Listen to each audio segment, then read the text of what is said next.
Welcome into another edition of Steak, Bourbon and Sports. This is the show where we eat steak, drink bourbon, and talk about sports. Sometimes more than the others. Sometimes we talk a lot about steak, sometimes we talk a lot about bourbon, and sometimes we talk a lot about sports. Along with the very humble Jeremy Mandel, I am Ari Temkin. Jeremy, how are you, sir?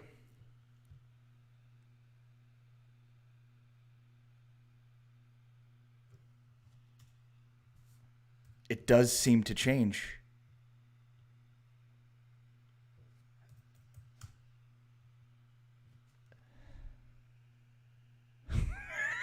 You are a very humble man. You see that?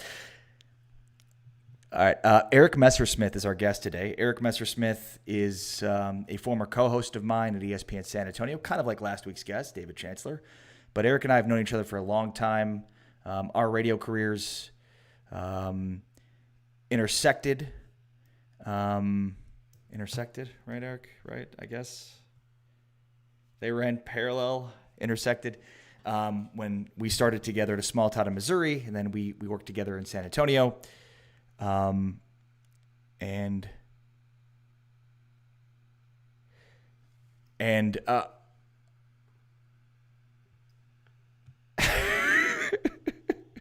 that's right.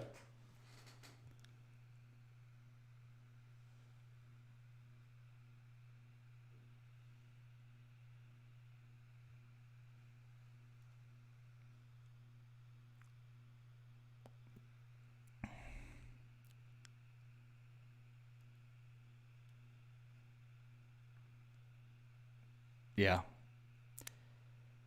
Yes. The I guess the biggest, not the biggest. We are not this is not a we send you the stuff. This is a show where you have to sort of create it yourself. Does that make sense?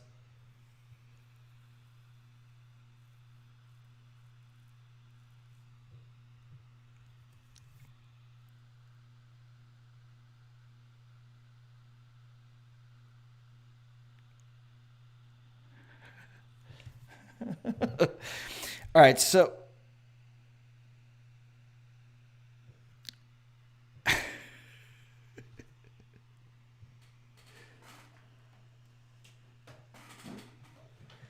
do you not like bourbon?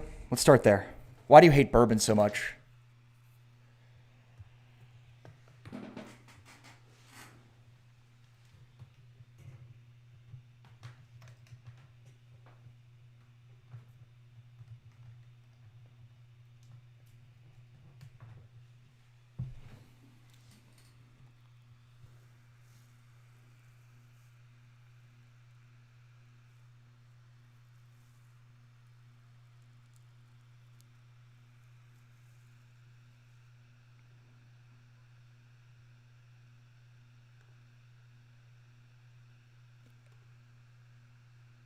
And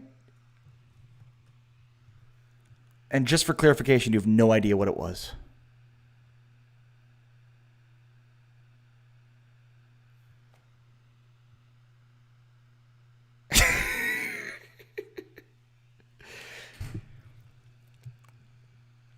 Yeah. So, when was the last time you cooked a steak? Let's go there.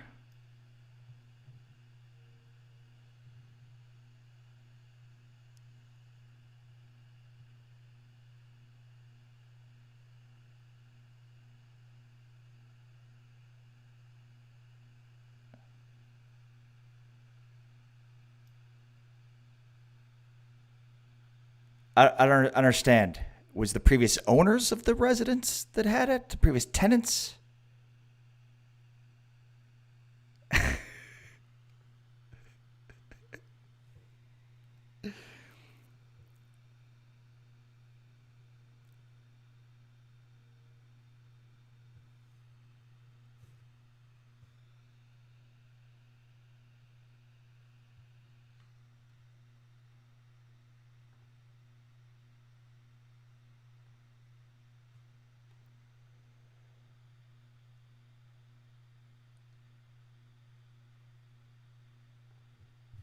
It was okay. I'm not an expert by any means. There's a science to it, as I'm sure you could tell me. I could. It's way more fun this way. Wait, So you're ready. Okay, so it's funny because when I asked you about steak, my expectation, knowing you, was that you hadn't cooked steak. I mean, you don't cook steak. You don't cook anything. I cook on the grill, so that's pretty much it. I was thinking, well, it's going to be a great start. We're going to talk about bourbon. He's not going to know what bourbon he's drank, and he's going to say he only had that is his true. life. He's never cooked a steak before. It's going to be a tremendous start for Eric. So I'm impressed. I'm very impressed, Eric, that you have decided to grill. How did you? What kind of steaks did you cook? And you don't know were they pink in the middle? Were they gray? Was it gray in the middle? It was overcooked, a little bit overcooked. There was no question about that. I erred on the side of overcooking. I regret it. With burgers, I've cooked burgers enough now that I have that down pretty much to a science, where I get them kind of medium rare, between medium rare and medium, which is where I like it. You're on your way. It's the same animal. Right. But steak, I'm going to need more practice. So I asked you to come on the show today, Eric, and before I asked you to do that, I said, "How are you doing?" And you said, "Pretty good. I'm going to this running class." And you said, "Pretty good. I'm going to this running class, so I'm not such a fat ass," which I thought was true. You didn't have to say that. I mean, you are a little. I'm just kidding. You look good. So is the running class our sports portion of the show today? Or? So, I guess I'm also, what is a running class? Right. I'm kind of stupid and uninformed. I thought you just ran. Like did you need a class to figure out how to run? Yeah. So Ari sent me the text then, and he said, "You need a class to run." And I replied, sadly, yes. So a running class is where you go. It's called Dash Run Studio. Okay. They have a big room with a bunch of treadmills. It's called Give Me Your Money, You Sucker. No. And they have a trainer. And you run in intervals. So you'll run for a little while, and then you'll, decrease the speed, increase the speed, whatever it may be. So I tried to run outside, and some people can do it, and some people can't. Like, I live about a mile. What happens?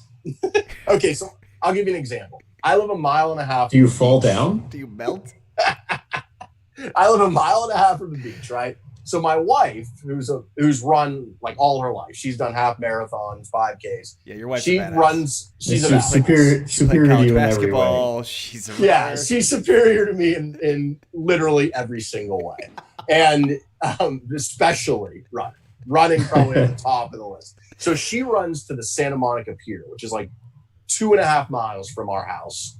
And she'll run there. Which is amazingly, by the way, the same place that you once drunkenly ran into the ocean at 3 o'clock in the morning because you had not been ever in the Pacific Ocean. You now live right by that same pier.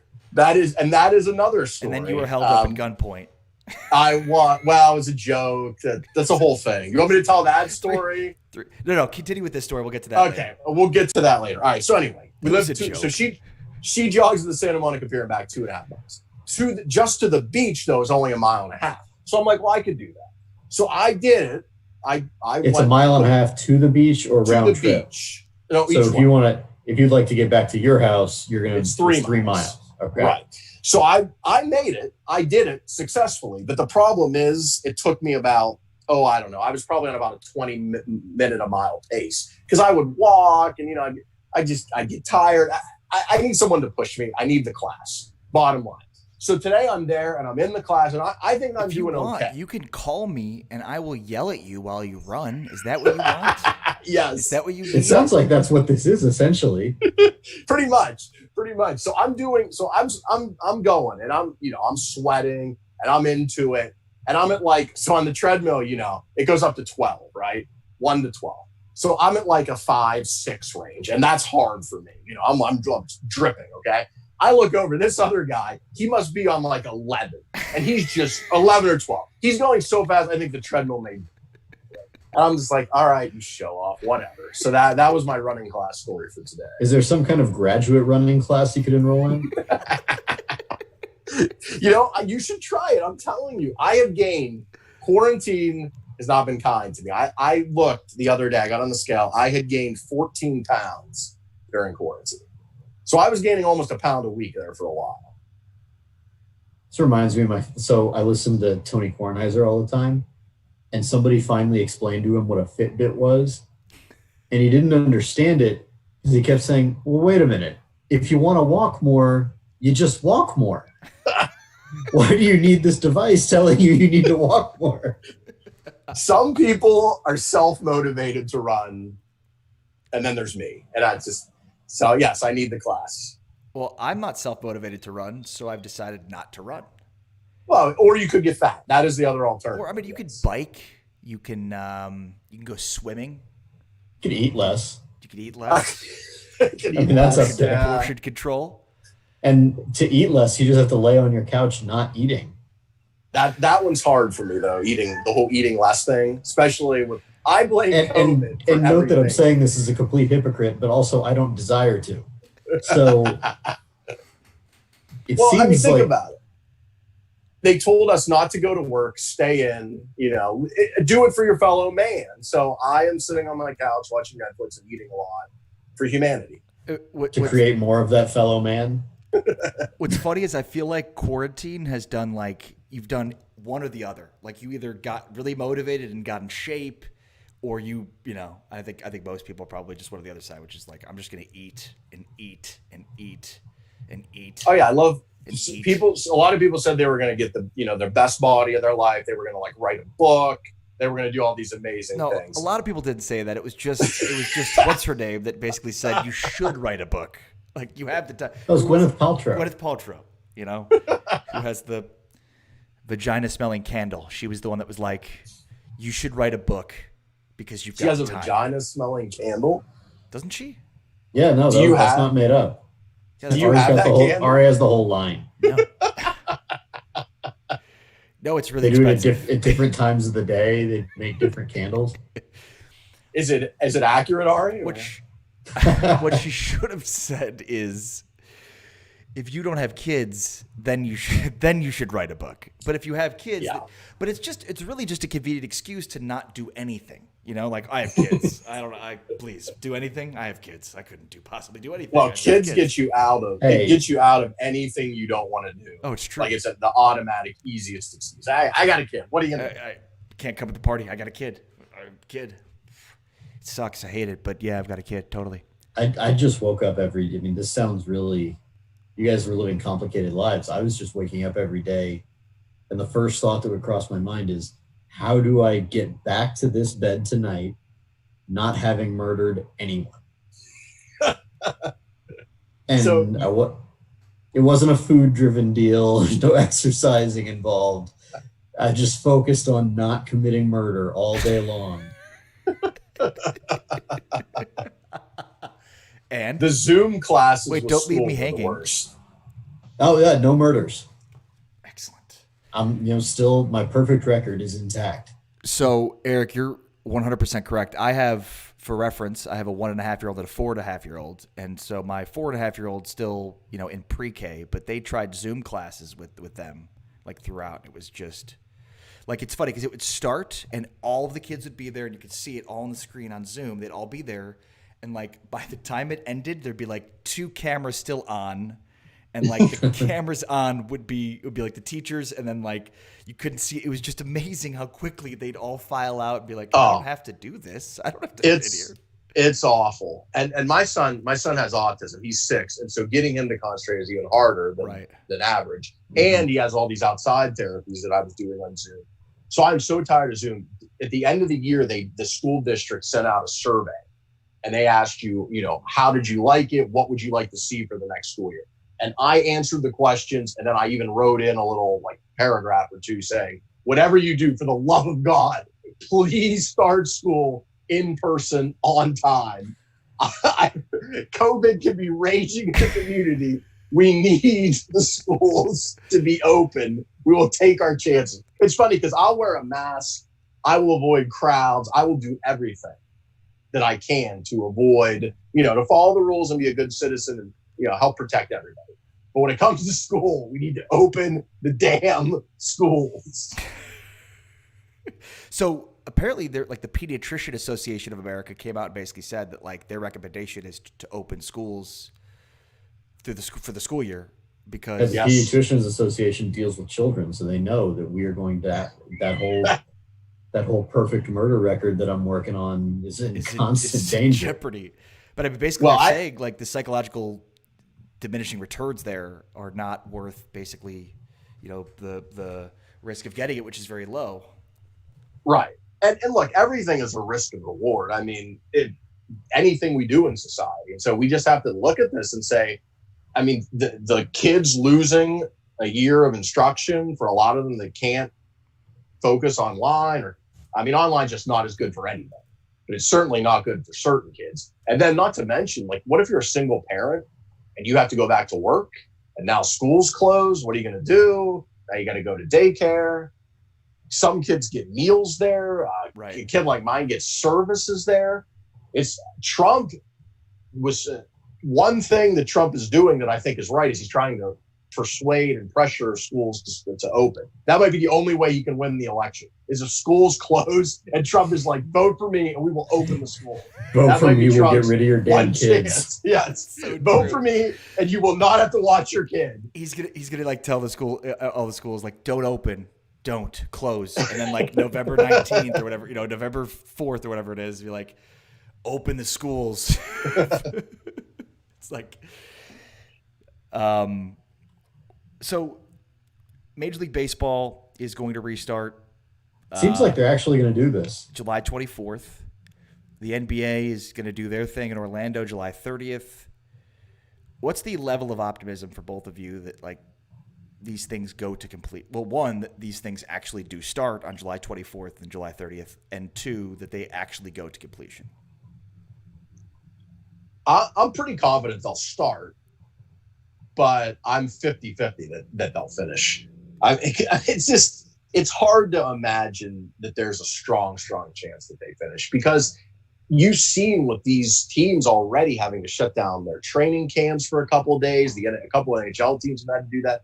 I mean, what happens if you get to like the Western Conference Finals in the NBA and the Lakers have 7 players with coronavirus? What do? Do you wait? Do you say, all right, we're going to pause for 14 days while they quarantine? I mean, that just doesn't seem feasible. So I think it just takes one. Yeah. What if it's LeBron? That's exactly what I mean. There's one player on the Lakers that can cancel the NBA season if he gets it. Well, so, I mean, LeBron's got to be putting him in like a hamster ball inside the bubble or something. It certainly seems like the NBA is in better position to be successful than Major League Baseball. One, because there's less people, but also because they're actually, quarantined. There's a bubble. Whereas Major League Baseball is like going to go do home and road games, and like they're not making anybody stay in. They're not making anybody quarantine. They're just basically like, would you please quarantine? It'd be very helpful if you did. And so you're going to tell, So do they care if like, and obviously like the star structure in baseball is completely different than in basketball, but like if Mike Trout gets coronavirus, are they just going to keep going? Yeah, I think if it's 1 or 2 players, they'll just keep going, and they should. Even if it's like the most impactful guy? Yeah, I think so, especially for baseball. And the baseball has time, too. So if Mike Trout has to miss 2 weeks in August, no big deal. But the problem with the virus is, as we know, it spreads very quickly and very efficiently. So if Mike Trout has it, then probably 7 or 8 other guys do. So what's the threshold for how many guys have it before you have to start canceling games? I mean, if the roster in baseball is going to be 30 to start the season, if 12 guys have the virus, are you going to be able to play that night? No, right. And then you can't play the next day either, right? Because they then would need to quarantine, right? Right. So how many games are you canceling now? And you don't have minor leagues, right? So how are you supposed to then make up for your roster deficiency? Yeah, well, they've given the team 60 players. Right. So, but there are 30 that they're going to start the season with, and then another 30 like in reserve at a minor league site. So they will have there's some margin for error. But when you travel with, I don't know how many guys you're traveling with, you travel with 40 guys and you get to a city and 10 of them test positive, it's going to be rough. It's going to be hard. I'm more excited for baseball than I am for basketball. I shouldn't say it like that. baseball is very intriguing to me. Like 60 games. There's never been a baseball season that would seem to be more important on a game by game basis than the one we're about to see. Like that's really cool to me, and anybody's in it. You know, like I mean, you play 160 games, and not every game matters. Obviously, there's so much less. The games are more important, but it's in a season that's less important. Less important because you don't think it's going to be an asterisk season. Absolutely. Yeah. Because I get the argument, like in the NBA, this is not an asterisk championship because you had the whole. Yeah. But in baseball, there's nothing that this season is going to have in common with any other baseball season in history. So of course it's different. It is, but I still think it will be really exciting though if they're able to play it. I mean, just to see the games mattering a lot more. You won't have to worry about holding pitchers back or anything like that, or innings limits. You can just kind of let it rip. But it is true. There's going to be a huge asterisk because a 60-game sample in baseball. I mean, it's theoretic. You could have a team like the Yankees who are absolutely loaded, who could possibly miss the playoffs. I mean, or the Dodgers. You know, it's possible, and that's just crazy to think about. But the thing that to me, it's impossible. Like, if you have what you basically need is every single player involved to self-quarantine for the entirety of the season. And even then, there's not happening. Right. And even then, there's no guarantees that nobody's going to get it. But I mean, you got guys that are going to different cities, like they're going to not, and they're being asked not to leave the hotel, but they're not being told not to leave the hotel. And it's like they're going to leave the hotel. They're going to go play. Like these are young, or they're rich baseball players. They don't care. They're going to go places, or they're going to have young ladies come to visit them in the hotel. I've heard that kind of thing goes on the road. So you think they're going to do temperature checks for the women when they come to their hotel room? Ma'am, have you been tested? Let me swab your nose, please, really quick. Have you been tested? And it's not what you think. Yeah, right. That's the funniest thing about this whole thing for me is it's like, you know, because you start like hanging out with, when you have kids, you start hanging out with other families that you're friends with that have other kids. And it's like, you start to become like, it's really like STDs. It's like, who have you been with? How many people have you been with? You've been with how many people? Oh, that is slutty. Very. That many families? That many people? Yeah, among our friends, we're definitely the sluttiest family here. Really? Oh yeah. I've heard that about you guys. Who have you been pelling around with? I've been saying this for years. It's just finally relevant. But I mean, in my house, my wife has to go to work. I have to go to work. My daughter's back at school. So, I mean, it's around. You guys are getting around big time. Well, and what comforts me is Ari thought I had it like 3 months ago. So I feel basically like Ari decided that I had coronavirus. Because you had all the symptoms. I was coughing. You were in bad shape. We can go back and listen to the episode. I was coughing and I was tired. It turns out that all of the other illnesses have not taken a pause while this is going on. And whatever I had, you know, it's not like one big disease boardroom where the corona one said, I'm going to go out there by myself for a little while. So they gave you the nasal swab. Yeah, I had, and nasal swab is putting it mildly. It's the most kind way to put what the coronavirus test is. First of all, they have to do it in both nostrils. It's no joke. And you have to do both nostrils. So after you do the first one, and they don't, by the way, at least in my case, I'm telling you that they have to do both nostrils, but they don't tell you that they have to do both nostrils until after you've done the first nostril.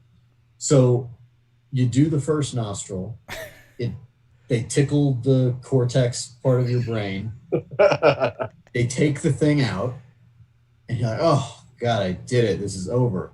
And then there's another big, long swab that she's holding. It's just unreasonable. Oh, that's a reason enough not to get the virus. No that kidding. That would be the worst part. I mean, that's reason enough. Who would want that? That doesn't sound like fun at all. You know, for a few days there, it sounded like, hey, I could just be alone in my room by myself for 2 weeks. That sounds amazing. But then you talk about the nose swab. Ugh. I'll tell you, and we've got Ari knows this, Eric doesn't. we have a mutual acquaintance that we all three know that had coronavirus, except he was completely asymptomatic. And that's basically what he did. He was just hanging out. I think he took a 2-mile run in the morning. I don't think he had it. There's no way. Science disagrees. It had to be a false Well, positive. it could have been a false positive. There's no way that nobody else in his family got it. And Absolutely there is. My father-in-law got it, and he was the only one in his house, and they got tested. Why do I have to wear gloves to the supermarket and wipe things down and I sanitize Well, the answer everything? to that question, like many questions, is your wife is the reason that you have to do those things. And I don't actually wear gloves to the supermarket anymore. I did that for a few times, and I was like, this is stupid. I'm touching everything, and then it's getting those germs on that. This is really stupid. Jeremy, what are you drinking tonight, by the way? I am in between Four Roses single barrels right now. I've been drinking a lot of their OBSK single barrels from various private barrels around the country, and enjoying them a great deal. Nice. So explain to Eric, like he's a toddler, what you're drinking.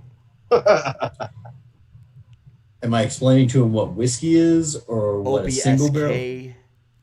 So think about it like this. If I was going to make spaghetti and meatballs, Okay. except Toddler, I was going to make it, Jeremy, I was going toddler. to make it. No, I think he's with me so far. And I wanted 10 helpings of spaghetti and meatballs, but I was going to cook all 10 of them separately. Even if I basically know how to do it, they're not all going to taste identical, right? Like if you cook spaghetti 10 times, it might taste 10 different 10 ways. individual trials of spaghetti making. Gotcha. So that's what whiskey barrels are like. So they'll line up a bunch of whiskey barrels. I get to taste them all. They all are a little different, and I pick out my favorite one. And OBSK is one distillery's recipe, essentially. Okay. So I think the toddler thing, I did a pretty good job on. I feel like I'm confused. That was good. I feel like I'm confused now. Let me ask you this: do you ever drink beer, or Yes. is beer beneath you now? Or you're No, like, no, I no, drink no. only bourbon and whiskey for me. I drink mostly bourbon is and whiskey, whiskey, Okay, whatever. but not all whiskey is bourbon. Wait. So is bourbon a kind of whiskey? Correct. Okay. Like What a are the other kinds? Are there rye- many other kinds of rye whiskey? whiskey? There's Canadian whiskey. There's Scotch is Scotch. whiskey. Is bourbon the best whiskey though? yes, Bourbon is my favorite whiskey. but people okay. who drink Scotch would definitely disagree. Right.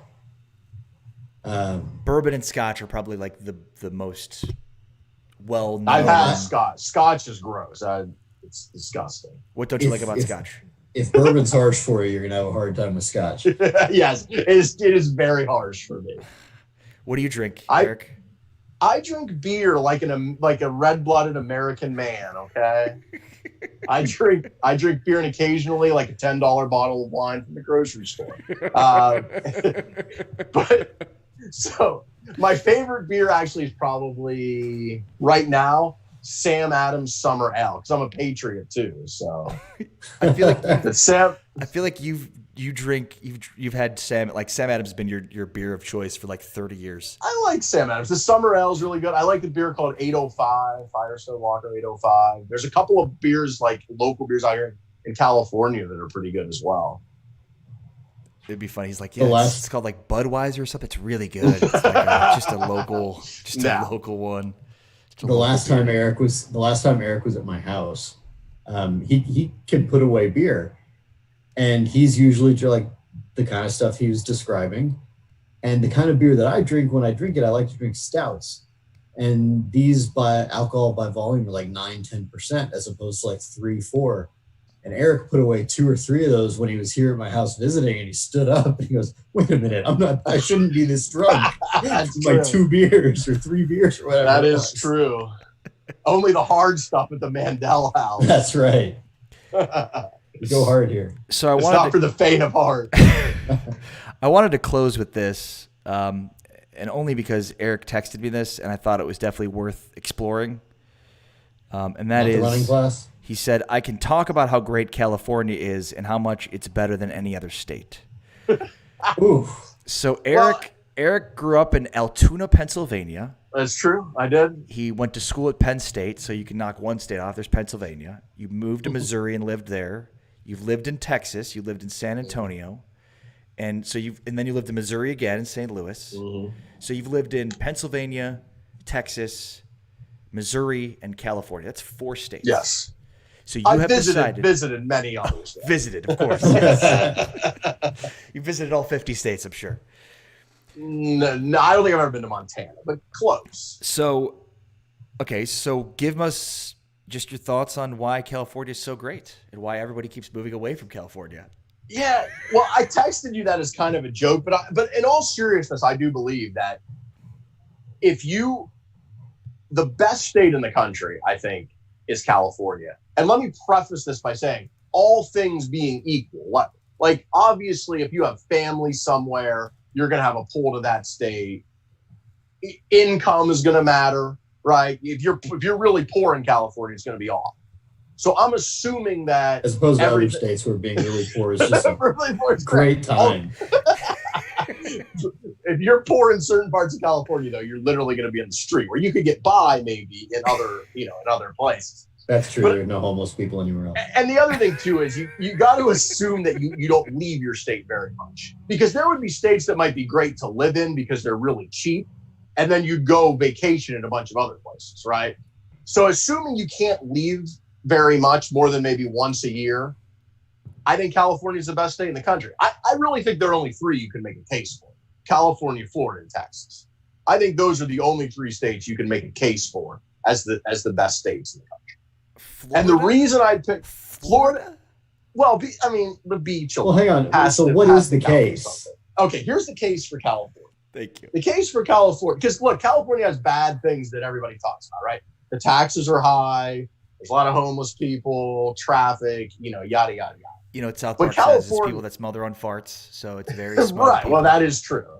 There are some smart people, but I'll tell you, and I would not have said this before I moved here, but moving here and living here, even the first couple of months, I honestly I've said to my wife and others, why, if you had the means, and again, that's a big if, why would you live anywhere else than specifically Southern California?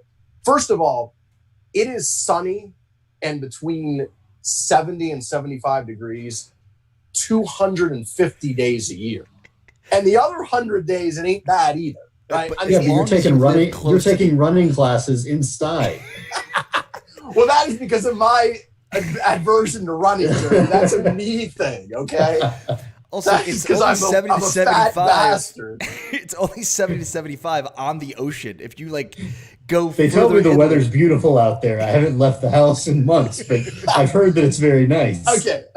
You're right. If you live in the valley or somewhere where it's 100 degrees every day, that's not what I'm talking about. Okay. But there are parts of any state that are going to be awful, right? I mean, if you lived in West Texas, would you want to live in El Paso? Why are you taking a shit? Do I have to? Okay. Would you? Where's Paso's Texas? Great people. Where's Texas Tech at? Lubbock, right? Would you want to live there? My point is, there are bad parts and good parts of any state, but the best parts of California are better than the best parts of any other state. And again, you start with the weather, 250 to 300 days of sunshine, 70 degrees almost all the time, 70 to 80. So no snow ever, no ice, and really not much humidity. Mountains, the beach. You can literally, people say this, I've never done it because I don't ski, but you can ski during the day and go to the beach in the same day at certain times of the year, theoretically. You got national forests out the wazoo. California's the best place. Jeremy? It seems like most of these things are things that you've read about. No, I have done a lot of these things. You know what sold me, Jeremy, in all honesty, is, well, obviously the beach is great, right? If you love the beach, you go to the beach, it's amazing. But I went hiking for the first time here, and I was amazed at how accessible it was, how amazing the views are, and how many hiking trails there are in a relatively small area. Where else can you experience that natural beauty? Look, Now let's tell a story about being held up at gunpoint on the Santa Monica Pier. All right. Well, that was a joke. That was a joke. That wasn't the thing that actually happened. There's nothing not funny about random strangers at 3 o'clock in the morning with a gun out in the Santa Monica Pier. There's nothing. It's hilarious. It's like the start of a George Carlin bit. There's very little crime in Santa Maybe that's actually what it was. that. It's Southern California. Maybe it's like an improv troupe or something. I mean, you didn't die. It's true. I did not die. It was funny. Do you want me to tell that story? Are you going to tell that story, or do you want me to tell that story? In a second, but I want Jeremy's rebuttal on why Texas is a better state than California. Well, it's not so much why Texas is better, but California is the kind of place that would have classes about running. I bet you, Jeremy, if you look, there is a run studio in San Antonio. I bet there is. Well, I mean, there are gyms at like places that have treadmills in them. I believe that. I've belonged to those gyms before. I need to check my bank statement to find out if I currently belong to one. You haven't seen the inside of one in a while, though. Well, I mean, this COVID has just been this quarantine thing is just crazy. So cooped up. It's quarantine. They've been closed, and I wanted to go. But that's essentially my argument. Is you can have the beach, you can have the mountains, you can have all of the natural beauty, but you also have to have the people. It seems that they kind of come hand in hand. That's true. You also have horrible air. That's a natural resource that Eric didn't really bring up, or the human beings that habitate the area. Also, earthquakes. Yeah, that's all. Well, you do. The earthquakes can be a major downside, but every state. I mean, tornadoes, depending on where you are, wildfires, hurricanes. Wildfires, yeah. I don't want to say that's how I would associate with California, but I would definitely associate wildfires with California too. All right, that is true. Look, I've lived in Texas. I love Texas a lot, but the natural beauty, it doesn't even compare to California. Again, specifically, I'm talking about Southern California. I'm not talking about like Sacramento or the Bay Area or, I can't vouch for that. But Southern California, let me say specifically, so basically what you're west saying of the is, 405. Basically what you're saying is my neighborhood now is nicer than my old neighborhood. It definitely well, that basically is the true. argument. I prefer my current neighborhood to the neighborhood I used to live in. Well, I gave her St. Louis, so that's definitely true. But it's also the natural beauty. I'm telling you, it's amazing. It really. You're like is. a park ranger. I have come around in California. Not that I had a strong opinion against it living here, but I heard all the negative stuff that people put out there. And again, a lot of that stuff is true in many parts of California. But right here in Southern California, I like this is an I like my neighborhood argument. No, Jeremy, I'm telling you, look, you are a Texas guy through and through. I don't know your politics, but you're probably, I'm going to go out on a limb and say you're probably not a hardcore left-wing kind of guy, right? And California has, pretty liberal government. But I bet you, Jeremy, if you lived here for 6 months, you would agree with me. It's just going to have to remain one of those unsolved mysteries. I'll tell you, I've been to California many times. It's a fabulous place to visit. They have Disneyland there. They do. So that's certainly a check mark in its favor. 6 months might be a little long for me, though. Yeah. All right, tell the Santa Monica story. Oh God! So Ari and I used to cover the Cowboys when we were. I still do. He still does. Yes, the Dallas Cowboy Radio Network. Check it out. If you have a season this year, we'll see. Ari's willing them to a season. Damn right. I'm talking to Jerry about it. Well, they're going to cancel the preseason, I think, which is good. They just permanently cancel the preseason. The Cowboys, as many of you know, do their training camp at Oxnard, although not this year, out here in California, right up the road from where I am. So Ari and I would go out to cover training camp. I say cover training camp loosely. Let's be honest. We did a radio show there, did a few interviews, and then partied our asses off for a week, right? So we came down to Santa Monica the night before we were flying out. And I was overserved at a couple of bars, and Real quickly, yes, we got a hotel room right by LAX, which yes, the person who booked the hotel room didn't realize probably not a place you want to be staying. So we basically didn't stay at our hotel that night because we had a really early flight. So we just decided, let's just get really drunk in LA, and then we'll just stay up all night and then get to the airport and go. Right. So we found ourselves on the Santa Monica Pier, as one does, at 3 or 4 in the morning. It's a flawless plan. I can't believe something might go wrong here.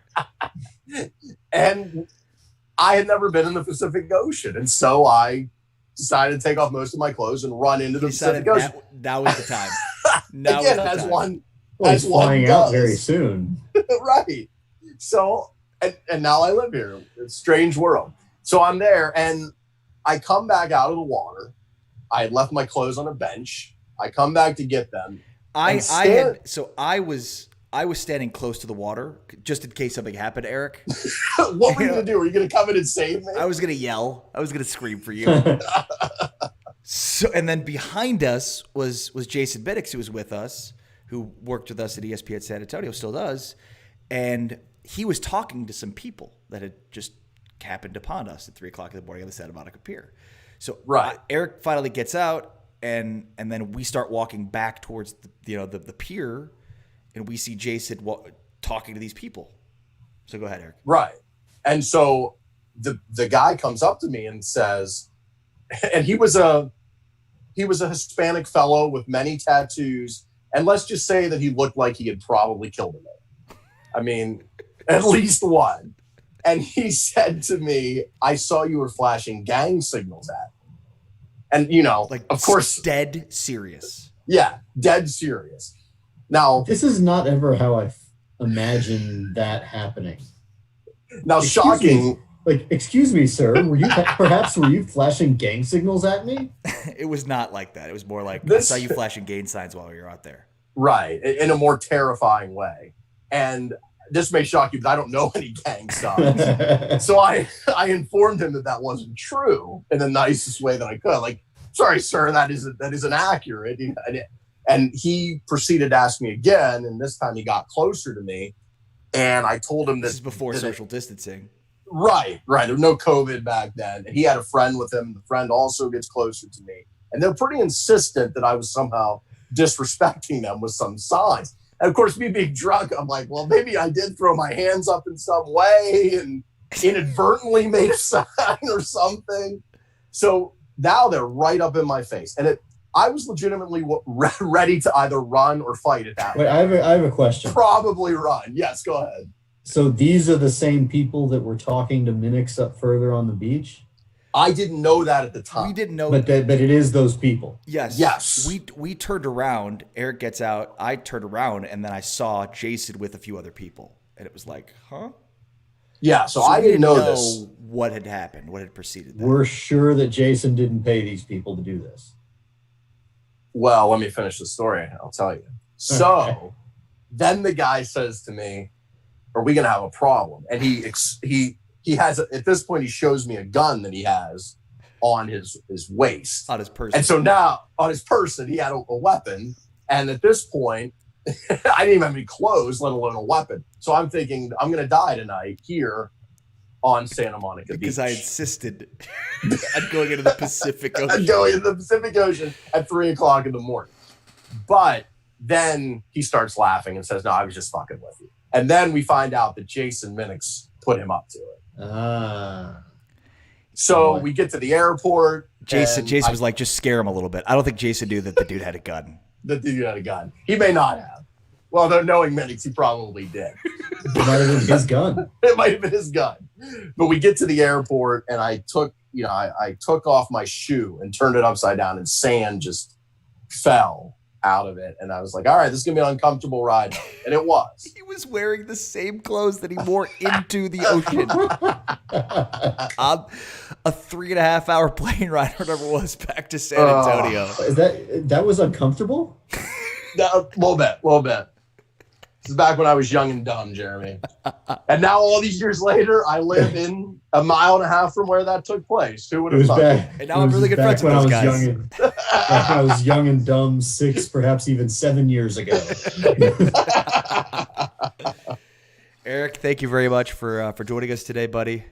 Miss you. Hope you're well. It seems like you're well in California, so seems like things are good for you. Yes, whenever COVID. I live in a great neighborhood, Jeremy. You have to come check it out. Whenever COVID is over, you guys have to come out and hang out. It's great to see you guys again. Thank you for inviting me after you invited David Chancellor, but I won't hold it against you. I'll expect my bourbon and/or steaks in the mail. keep